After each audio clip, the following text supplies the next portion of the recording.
প্রতি বছর জানুয়ারি মাস ঘনিয়ে আসলে আমরা আমাদের সন্তানদের ভর্তির জন্য দৌড়াদৌড়ি করি, উপযুক্ত প্রতিষ্ঠান আমরা খুঁজে বেড়াই। উদ্দেশ্য আমাদের সন্তানের উন্নত ক্যারিয়ার যেন সে গড়ে তুলতে পারে, সন্তানের ভবিষ্যৎ যেন উজ্জ্বল হয়, সে যেন সুশিক্ষিত হয়। বছরের শুরুতে বিশেষ করে সন্তানদের ভর্তি নিয়ে যখন আমরা অনেক অভিভাবকরাই দৌড়ঝাঁপ শুরু করেছি, প্ল্যান পরিকল্পনা করছি, এই সময়টাতে আমি আপনাদের কাছে উদাত্ত আহ্বান করতে চাই, শুরুতে আপনার সন্তান থেকে আপনি কি আশা করেন সে বিষয়টিকে ঠিক করে নেন। আপনি কি সন্তানকে শুধুমাত্র একটা টাকা পয়সার মেশিন হিসাবে দেখতে চান, নাকি একজন মানুষ হিসাবে দেখতে চান? এই সিদ্ধান্তটা আপনাকে আগে নিতে হবে। আপনি যদি মনে করেন যে আমার সন্তান সে ভালো ক্যারিয়ার গড়বে, এখানে ক্যারিয়ার বলতে সামাজিক একটা অবস্থান হবে আর অনেক টাকা পয়সা কামাবো, যেটা আমার সুখ স্বাচ্ছন্দ্যের কারণ হবে, যেটা আমার সমাজে ভাবমূর্তি উজ্জ্বল করার কারণ হবে, এরকম কিছু আমি চাই, তাহলে তার রুট একটা। আর যদি বলেন যে না, আমার সন্তানটা মানুষ হোক, অমানুষ না হোক, ভালো মানুষ হোক, খারাপ মানুষ না হোক, এটা আমার প্রধান টার্গেট। এর পাশাপাশি সে ভালো ক্যারিয়ার গড়ে তুলুক, ভালো ডাক্তার ইঞ্জিনিয়ার হোক, ভালো আলেম হোক, ভালো প্রতিষ্ঠিত মানুষ হোক, সেটা আমি চাই, তাহলে তার রুট আরেকটা। আমি একটি কথা প্রায় বলার চেষ্টা করি যে আমাদের এই সমাজে বেশিরভাগ বাবা মা চায় আমার সন্তান থাকুক দুধে ভাতে, বাস, ফুল স্টপ, দাড়ি, আর কিছু চাওয়া নেই। চাওয়াই এটা যে আমার সন্তান কিসে থাকুক? দুধে ভাতে থাকুক। সন্তান দুধে ভাতে থাকুক, এই চাওয়াটা দোষের না ভাই।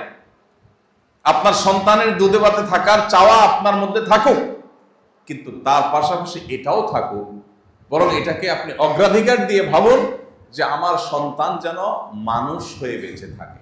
ও যেন ঘুষখোর না হয়, ও যেন সুদখোর না হয়, ও যেন সন্ত্রাসী না হয়, সে যেন চিটার বাটপার না হয়, সে যেন কারো হক মারার মতো মানুষ না হয়, সে যেন কারোর কষ্টের কারণ না হয়, সে যেন ভালো মুসলমান হয়, সে যেন আল্লাহ ভীরু হয়, সে যেন মুত্তাকি পরহেজগার হয়, সে যেন কোরআন সুন্নাহকে চিনে। এইটা থাকুক, পাশাপাশি সে তার ভালো ক্যারিয়ার গড়ে তুলুক, সে ভালো ডাক্তার ইঞ্জিনিয়ার হোক। এই চাওয়াটা দোষের নয়।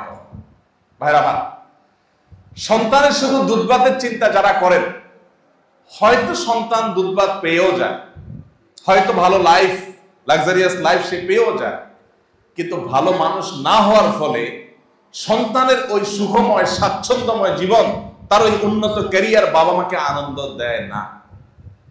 বহু সন্তান আছে, অনেক প্রতিষ্ঠিত হয়েছে, অনেক ভালো জায়গায় গিয়েছে, অনেক বড় চেয়ারে বসেছে, অনেক টাকা পয়সা কামাচ্ছে, অনেক প্রতিষ্ঠিত মানুষ হয়েছে, কিন্তু বাবা মার চক্ষু শীতল হচ্ছে না, নয়ন জোড়াচ্ছে না সে সন্তানকে দিয়ে। কারণ সন্তান অমানুষ, সন্তান বাবা মার প্রতি দায়িত্বশীল না, ভাই বোনের প্রতি দায়িত্বশীল না, সন্তানের ভিতরে তাকওয়ার ঘাটতি আছে, সন্তানের মধ্যে ঈমান আমলের ঘাটতি আছে। এই সন্তান বাবা মার চক্ষু জোড়ানো, নয়ন জোড়ানো, চক্ষু শীতলকারী সন্তান হতে পারেনি। তাহলে সন্তান শুধু দুধে ভাতে থাকলে, সন্তান শুধু ভালো জায়গায় চলে গেলেই সেটা আপনার শান্তি, আপনার সুখ, আপনার প্রশান্তির কারণ হবে না। সন্তান ভালো মানুষ হয়, পাশাপাশি তার যদি প্রতিষ্ঠিত সে হয় তখন। ভাইরা আমার, এই জন্য সন্তানের ক্যারিয়ার নিয়ে আমরা যারা ভাবছি, তার শিক্ষা জীবন নিয়ে যারা পরিকল্পনা করছি, সে সমস্ত অভিভাবকদেরকে আমি বিনয়ের সাথে আহ্বান করতে চাই, আমরা আমাদের উদ্দেশ্যটা আগে ঠিক করি। আমরা আমাদের সন্তানের ভালো মানুষ হওয়াটাকে সবকিছুর উপর অগ্রাধিকার দেব, ভালো মুসলমান হওয়ার দিকটাকে অগ্রাধিকার দিব, পাশাপাশি তার ক্যারিয়ার, তার অন্যান্য বিষয়গুলোকে ভাববো। এই যদি হয় আমাদের টার্গেট, তাহলে এবার প্রতিষ্ঠান নির্বাচন করা, শিক্ষক নির্বাচন করা, শিক্ষার রুট নির্বাচন করা, এগুলো আমাদের জন্য অনেকখানি সহজ হয়ে যাবে। আপনি আপনার সন্তানকে সেক্ষেত্রে সেই প্রতিষ্ঠানে ভর্তি করবেন যেখানে ভর্তি করলে আপনার সন্তানের নীতি নৈতিক দিকটা সংরক্ষিত থাকবে, আপনার সন্তান ফাসেক হয়ে যাবে না, মুত্তাকি থাকবে। সেই প্রতিষ্ঠানে আপনি ভর্তি করাবেন যে প্রতিষ্ঠানে ভর্তি করালে আপনার সন্তানের ঈমান আমল হেফাজতে থাকবে, নষ্ট হবে না। আপনার পড়ালেখা একটু ভালো মন্দ হলো কি হলো না, তার চেয়ে গুরুত্বপূর্ণ বিষয় হলো যে আমার সন্তানের ঈমান আমলটা সেফ থাকলো কি থাকলো না।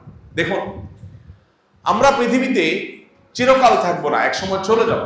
এই সন্তানরা, এই ভবিষ্যৎ প্রজন্মরা, তারাই আমাদের চিন্তাধারা, আমাদের ঈমান আমলকে ধারণ করবে, লালন করবে। সন্তানকে যদি আল্লাহর সাথে পরিচিত করান, সন্তান যদি কোরআনের সাথে পরিচিত হয়, সে যদি ভালো মুসলমান হয়, তো আপনি এটা নিশ্চিত ধরে রাখতে পারেন এই সন্তান কখনো আপনার কষ্টের কারণ হবে না ইনশাআল্লাহ। আর যদি সন্তানকে আপনি আল্লাহমুখী না বানাতে পারেন, মুত্তাকি না বানাতে পারেন, তাহলে এই সন্তান আপনার দুঃখের কারণ হতে পারে, জোরালো সম্ভাবনা আছে।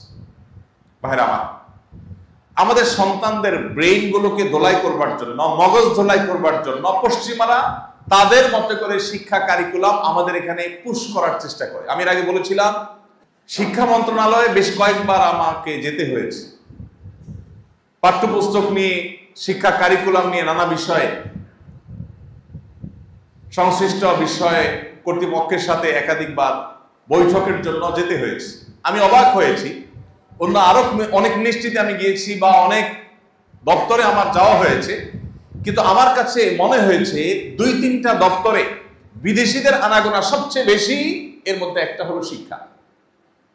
আমি অবাক হয়েছি, এত বিদেশি কেন এখানে? উপদেষ্টার সাথে, মিনিস্টারের সাথে সাক্ষাতের জন্য বিদেশিদের এত কাজটা কি? আমার দেশের ছেলে মেয়ে কি পড়বে না পড়বে এটা নিয়ে ওদের এত মাথা ব্যথা কেন? আমার দেশের ছেলে মেয়ে কি পড়বে এটা নিয়ে আমার মাথা ব্যথা, আপনার মাথা ব্যথা হবে, বিদেশিদের এত মাথা ব্যথা কেন হবে? তারা কেন এত গুড় করবে মিনিস্ট্রির মধ্যে? আমি যতবার গিয়েছি ততবার দেখেছি ওয়েটিং রুমে আমার সাথে অনেক বিদেশি অপেক্ষা করছে। আমি অবাক হয়েছি, আমি বিস্মিত হয়েছি। আমাদের সন্তানদের ব্রেইন ওয়াশ করার জন্য, তাদেরকে বেঈমান করবার জন্য, তাদেরকে এদেশীয় কালচার থেকে সরাবার জন্য শিক্ষা কারিকুলামে হেন কোনো চেষ্টা না যে করা হয়নি। আপনারা জানেন, বিগত আমলে এটাকে নষ্ট করতে করতে এমন একটা পর্যায়ে নিয়ে যাওয়া হয়েছে যে আমরা ঘন্টাকে ঘন্টা বক্তব্য দিতে হয়েছে এটা নিয়ে। আলহামদুলিল্লাহ, কিছু কিছু বিষয় থেকে তখন সরকার সরে আসতে বাধ্য হয়েছে, কিন্তু এখনো সেই ষড়যন্ত্র বসে নাই, এখনো সে চলমান আছে। এখন আপনার সন্তান কি পড়ে? ও কি বাংলা শিখতে গিয়ে বাংলা শিখছে নাকি প্রেম শিখছে? সে কি বাবা মার অবাধ্যতা শিখছে?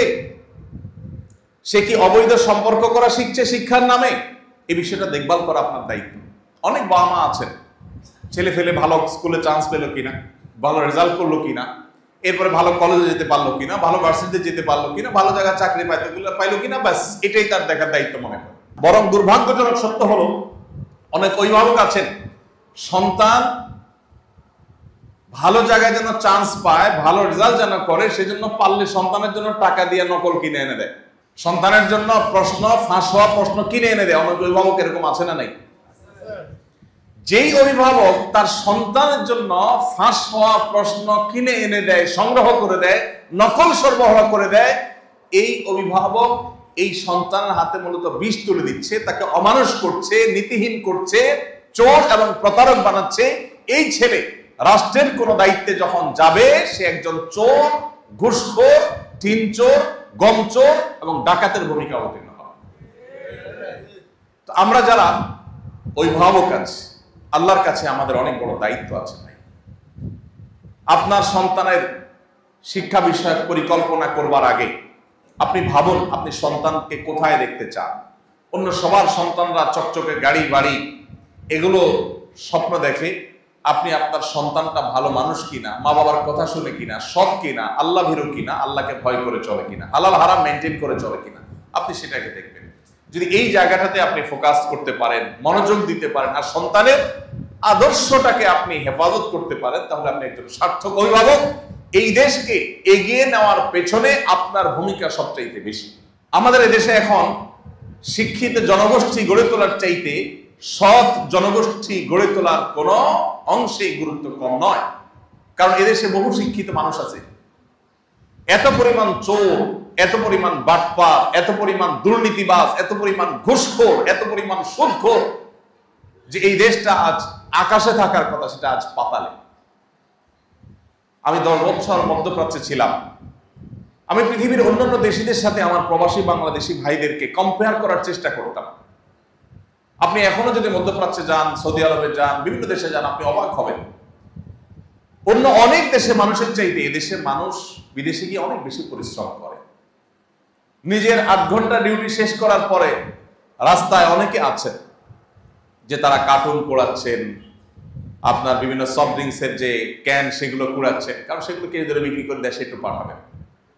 অনেকে নিজে একটু ভালো রেখে দেশে পাঠানোর জন্য চেষ্টা করে, এত পরিশ্রম করার চেষ্টা করে সাধারণ মানুষ, কিন্তু দুর্নীতি, দেশের সম্পদ বাহিরে পাচার করে এই দেশটাকে বরাবরের মতো লুট করে শেষ করে ফেলা হয়েছে। আর এই জন্য আপনার সন্তানটা অনেক বড় শিক্ষিত হওয়ার চাইতে কোনো অংশে কম গুরুত্বপূর্ণ নয় যে সে একজন ভালো মানুষ হবে, সৎ মানুষ হবে, যে ঘুষ এবং দুর্নীতির সাথে জড়াবে না।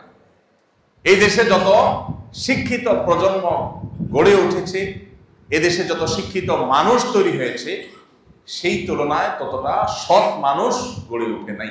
আর এই জন্য অভিভাবক হিসাবে আমাদের দায়িত্ব, কর্তব্য হলো যে আমার সন্তান থেকে আমি এক্সপেক্ট করি কি, আশা করি কি, সেই জায়গাটা আগে ঠিক করা। আমার সন্তানকে জীবনের শুরুতে বলে দেওয়া, বাবা সততার সাথে পরীক্ষা দিবা, নকল করবে না, কারোরটা দেখে লিখবে না, অসৎ উপায় অবলম্বন করবে না।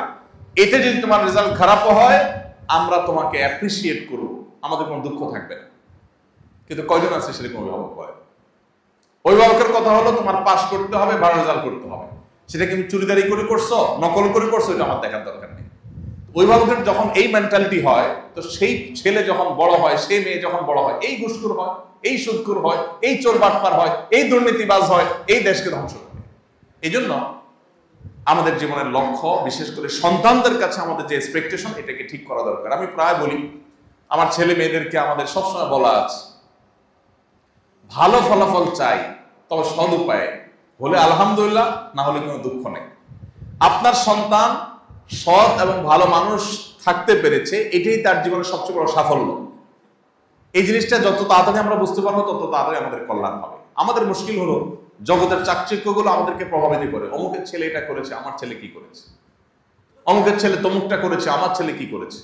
এইভাবে আমরা আমাদের সন্তানদেরকে জাগতিক বিষয়গুলোতে কম্পেয়ার করি, তাদের নীতি এবং আদর্শটা সেভাবে আমরা শিখাই না। এই জন্য শিক্ষাবর্ষের শুরুতে সন্তানের জন্য সেরকম প্রতিষ্ঠান, সেরকম শিক্ষা, সেরকম শিক্ষক, সেরকম পরিবেশ আপনি নিশ্চিত করুন যেখানে সন্তানের নীতি, আদর্শ, মোরালিটি, নৈতিকতা ঠিক থাকবে। এরপর বাকি যা হবে না। আল্লাহ তাআলা আমাদের সবাইকে আমাদের সন্তানের সেই উজ্জ্বল ভবিষ্যৎ গড়ে তোলবার সূচনা এখন থেকে করার তৌফিক দান করুন। আমাদের সন্তানদের ঈমান, আমল, সততা, নীতি, নৈতিকতা, আদর্শ এগুলো যেন সুরক্ষিত থাকে, সেজন্য নিজেদের ভালো মানুষ হওয়ার পাশাপাশি তাদেরকে নিয়ে বসতে হবে, আলাপ আলোচনা করতে হবে, ঘরোয়া বৈঠক হইতে হবে। পরিবারগুলোতে এখন ঘরোয়া বৈঠক নাই, শুধুমাত্র টেলিভিশন রুমে সবাই বসে ভূতের মতো টেলিভিশনের দিকে চেয়ে থাকে। সন্তানদের নিয়ে বসে আলাপ আলোচনা হয় না যে বাবা কি হওয়া দরকার, বড় শিক্ষিত হওয়াটা গুরুত্বপূর্ণ না ভালো মানুষ হওয়াটা গুরুত্বপূর্ণ। মনুষ্যত্ব ঠিক রেখে কিভাবে তোমার ক্যারিয়ার করতে পারো, আসলে সে প্ল্যান পরিকল্পনা করি। তোমার কাছে আমাদের এক্সপেকটেশনটা কি? বেশিরভাগ বাবা মারা সন্তানদেরকে এমন ভাবে চাপ দেয় যে পড়ালেখা করবি, ভালো রেজাল্ট করবি, ভালো জায়গায় চান্স হয়, বাস শেষ, জীবনের লক্ষ্য শেষ। এই জায়গা থেকে আমাদের সরে আসতে হবে। আল্লাহ তাআলা আমাদের সবাইকে সে তৌফিক দান করুন। আমাদের প্রিয় স্বদেশকে সমৃদ্ধ, দুর্নীতি মুক্ত, সকল প্রকার অনাচার মুক্ত, অসততা মুক্ত একটি শান্তির আবাসভূমি হিসেবে আল্লাহ তাআলা কবুল ও মঞ্জুর করুন। তবে তার সূচনা হতে হবে আমাদের বাসাবাড়ি থেকে, আমাদের পরিবার থেকে, আমাদের ছেলে মেয়েদের থেকে, আমাদের সন্তানদের থেকে। তো আমরা সেই চেষ্টাটা এখন থেকে আমি আশা করি করব। ইনশাআল্লাহ আল্লাহ তাআলা আপনার পরিবারকে একটা জান্নাতি পরিবার করবেন। আপনার ছেলে মেয়ে আপনার নয়ন জোড়ানো সন্তান হবে। আল্লাহ তাআলা কোরআনে কারীমে একটা দোয়া শিখাইছেন সূরা ফুরকানের 74 নম্বর আয়াতে, রব্বানা হাব লানা মিন আজওয়াজিনা ওয়া যুররিয়াতিনা কুররাতা আ'য়ুন ওয়াজআলনা লিল মুত্তাকিনা ইমামা। অত্যন্ত অসাধারণ একটা দোয়া, অর্থবহ একটা দোয়া। আল্লাহ বলেছেন যে আল্লাহর কাছে যেন আমরা শিখাই, আল্লাহ নেককার বান্দারা আল্লাহর কাছে যেন আমরা চাই, আল্লাহ শিখাইছেন আমাদেরকে আল্লাহর কাছে যেন আমরা চাই। আল্লাহ নেককার বান্দারা আল্লাহর কাছে দোয়া করেন, রব্বানা হাব লানা মিন আজওয়াজিনা ওয়া যুররিয়াতিনা কুররাতা আ'য়ুন। আল্লাহ আমাদের পরিবারের সদস্যদেরকে, স্বামীরা স্ত্রীদের কথা, স্ত্রীরা স্বামীদের কথা মিট করবে, তাদেরকে এবং আমাদের সন্তান সন্ততিকে নয়ন জোড়ানো, চক্ষু শীতলকারী সন্তান হিসাবে আপনি কবুল করুন। এটা হলো দোয়া। চক্ষু শীতলকারী সন্তান মানে কি? ব্যাপক অর্থবোধক দোয়া। আপনার সন্তানটা দেখতে অনেক সুন্দর, হৃষ্টপুষ্ট হয়েছে, ভিতরে অনেক বড় দুরারোগ্য ব্যাধি আছে, আপনার কখনো ভালো লাগবে না। আবার সন্তানটা সুস্থ সবল আছে, দেখতে সুন্দর সুন্দর, কিন্তু সন্তানটা অমানুষ, বাপ মা চিনে না, তাও আপনার ভালো লাগবে না। আপনার সন্তানটা সব দিক থেকে ঠিক আছে, মানুষও ভালো, সবই ঠিক আছে, কিন্তু ভালো ক্যারিয়ার করতে পারে নাই, ভালো উপার্জন করতে পারে না, চলতে কষ্ট হয়, তাও আপনার ভালো লাগবে না। আল্লাহ সুবহানাহু ওয়া তাআলা একটা শব্দে সবকিছু আমাদেরকে চাওয়ার শিক্ষা দিয়ে দিয়েছে। হে আল্লাহ, আমাদের সন্তান যেন হয় আমাদের নয়ন জোড়ানোর মতো সন্তান, যে সন্তানকে দেখলে আমাদের অন্তর শীতল হবে, চক্ষু জুড়িয়ে যাবে, অর্থাৎ তার সব দিক থেকে পারফেক্ট সে থাকবে। তার শিক্ষা, তার দীক্ষা, তার নীতি, তার আদর্শ, তার ভালো মানসিকতা, মনুষ্যত্ব, মুসলমানিত্ব, তাকওয়া, তাহারাত সবকিছুতে সে পারফেক্ট থাকবে, এরকম সন্তান চাই। আল্লাহ তাআলা আমাদের ঘরে ঘরে সেরকম সন্তান দান করুন।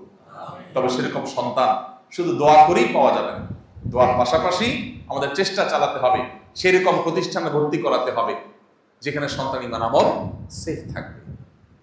আমাদের সন্তানদের ঈমান আমলকে গ্রাস করবার জন্য হাজারটা আয়োজন চলছে।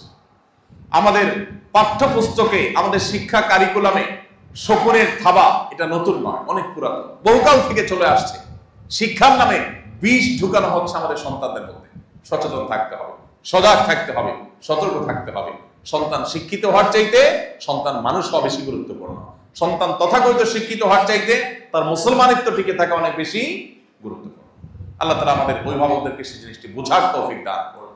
পরিবারে সেগুলোর আলোচনা করতে হবে, চর্চা করতে হবে, পর্যালোচনা করতে হবে, ঘরোয়া বৈঠক করতে হবে, পরামর্শ বৈঠক করতে হবে, স্বামী স্ত্রী সন্তানরা সবাই মিলে আলাপ আলোচনা করতে হবে। আমরা কি চাই? আমরা কি সুস্থ প্রতিযোগিতা চাই না অসুস্থ প্রতিযোগিতা চাই?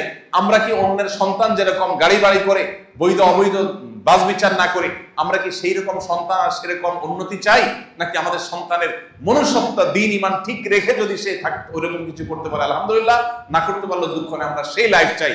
এটা ডিসিশন নিতে হবে পরিবার বসে। ভাইরা আমার, চাকচিক্যের পেছনে দৌড়াইতে সবাই পারে, কিন্তু চাকচিক্যকে না করে সততাকে ধরে রাখা এটা সবার কাজ না, এটা সবাই পারে না। আমাদের প্রিয় স্বদেশকে এগিয়ে নিতে হলে আমাদের সন্তানদেরকে নিয়ে এখন থেকে ভাবতে হবে। একটা ভালো প্রজন্ম গড়ে তুলতে হবে, যে প্রজন্ম সৎ, নিষ্ঠাবান, আল্লাহভীরু, মুত্তাকি, পরহেজগার, যারা ঘুষখোর না, দুর্নীতিবাজ হবে না, নীতি আদর্শকে কখনো বিক্রি করবে না, বিকিয়ে দিবে না। সেরকম একটি প্রজন্ম গড়ে তুলতে না পারলে কখনো এই দেশের চেহারা পরিবর্তন করা সম্ভব হবে না। কোনো সংস্কার করে লাভ হবে না। সংস্কার করে কি হবে? এই সংস্কারকে ইমপ্লিমেন্ট যারা করবে, এটাকে বাস্তবায়ন যারা করবে, তারা যদি সৎ না হয়, আল্লাহভীরু না হয়, কোনোদিনই এই সংস্কার কাজে আসবে না। আল্লাহ তাআলা আমাদের সবাইকে বছরের শুরুতে সেরকম প্ল্যান প্রোগ্রাম করার তৌফিক দান করুন। আস-সুন্নাহ ফাউন্ডেশন, উম্মার স্বার্থে, সুন্নাহর সাথে।